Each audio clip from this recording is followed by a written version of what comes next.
Everybody, this is my newest build, the Remington 700 AAC SD in 308. All I can say about this rifle is wow, it is a really amazing setup. Only problem is Remington opted to put a cheap crap stock on these things, rubber overmold with a plastic polymer bedding on the inside with aluminum pillars, which was complete junk. You know, you pay as much as you do for this rifle, and basically all you're doing is buying the action. That is it. The rest, the stock is just garbage. So I switched it out with this choke tactical, you know, and but mainly what I want to talk about was this scope right here. It's a 10x40. That's a Zos, okay? These things are pretty cheap. Yeah, I think I paid like $100 for this scope. I just wanted something entry-level beginner. You know, I didn't want to go out and spend $2,000 or $3,000 on a scope and not know what I was doing with it. So I just got something to get me started with. Didn't expect much from it, and I was quite surprised. I've had it out about 3 times, put about, I don't know, about 60 rounds through it. I have not had an issue with it holding zero or any problems whatsoever. You know, I'm sure it could be a lot clearer glass than what it is, but for what it is, I'm quite pleased with it. You know, this should get me a good long while shooting with this. So I'm going to beat it in the ground and see how far I can get with it. And I don't see a lot of reviews on it. I've seen a couple people shooting with them, but you know, I don't see a lot of people putting up a review on this scope. This has the mil-dot sights inside, the reticle inside, illuminated reticle, all the adjustments that you need, focus, your MOA adjustments, all that good stuff. I did mount it on Leopold scope rings and mounts. And like I said, I've not had an issue with it. I actually find it to be just suitable. You know, I've never had a large caliber scope before. I've always, you know, tended to use smaller scopes than this. But like I said, I want to actually start doing some distance shooting with it. So I have to just, and for the price of the scope for what it is, you can't beat it, man. You can't beat it. $100 for a 10x40, you know, 50 millimeter, for $100 or less. You know, I've seen them go cheaper than that. And I didn't expect to get much use out of this scope. I expected to basically break down on me almost immediately, and that hasn't happened yet. Like I said, I've taken it to the range 3 times. The range limit that I have is about 250 yards. And it's proven to be accurate. You set it and forget it. And I've got it set up right now to where, you know, I haven't got to shoot this yet since I put the new stock on, but I imagine it'll do quite well. Just to give you an example, here we are. This is at 100 yards. This is basically when I was just kind of setting it in, setting up the scope, and not bad at 100 yards. You know, I had a couple of flyers, and that was my fault. It had nothing to do with the scope. And here we are at 250, which, like I said, you know, it's not perfect, but I imagine once I get this stock out on the range and see how it does, I imagine them groups will tighten up quite a bit. One of the issues is with the Hogue stock is the bipod. Okay, if you're going to shoot from a bipod with the Hogue stock, you're going to get contact from the barrel to the rubber stock. It's just going to happen. Sandbags, it's not as noticeable or near as bad, but it's very inconsistent. What I like about this choke stock is it is free floated. I mean, there's a pretty good gap all the way around that barrel. and you have no worries about this ever making contact with the stock.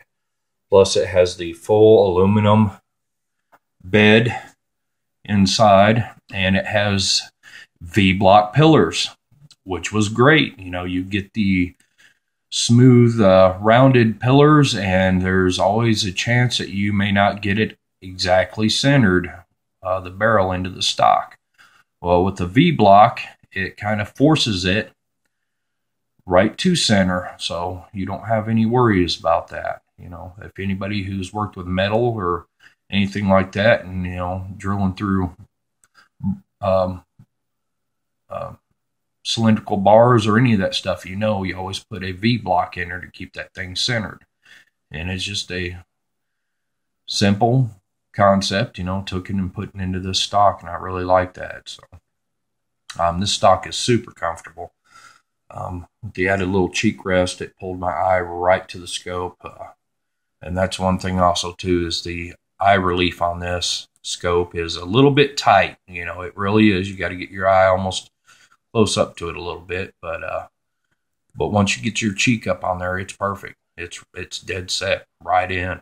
You know, like I said, we'll go over a couple other features. Like I said, here is the illuminated mil dot sights. Let's see if we can get a picture of that.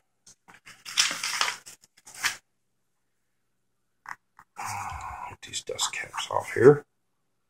Get them up.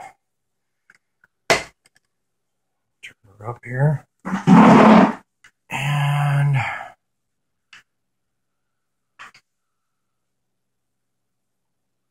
let's see if we can get in there. So there we go. Very nice.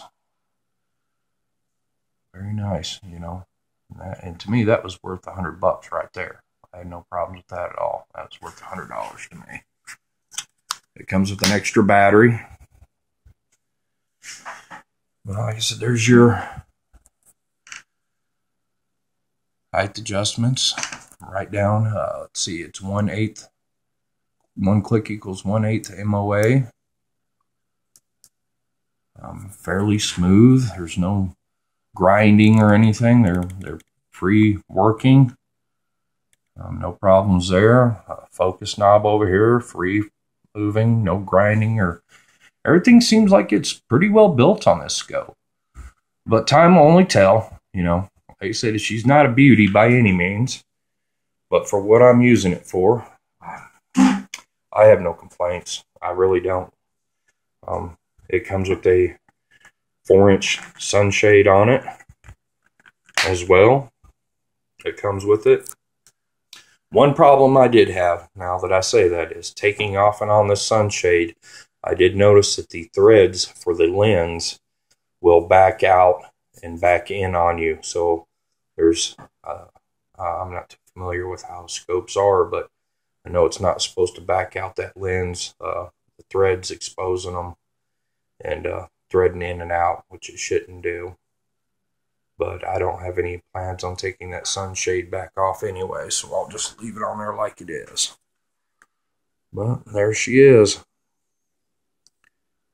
What an amazing rifle. I really love this rifle. I had a lot of issues with Remington on the past, especially with their 770 model. I bought a 300 Win Mag and thought, well, you know, it's Remington. Even though it's a cheap rifle, it'd be quality, and it proved me wrong.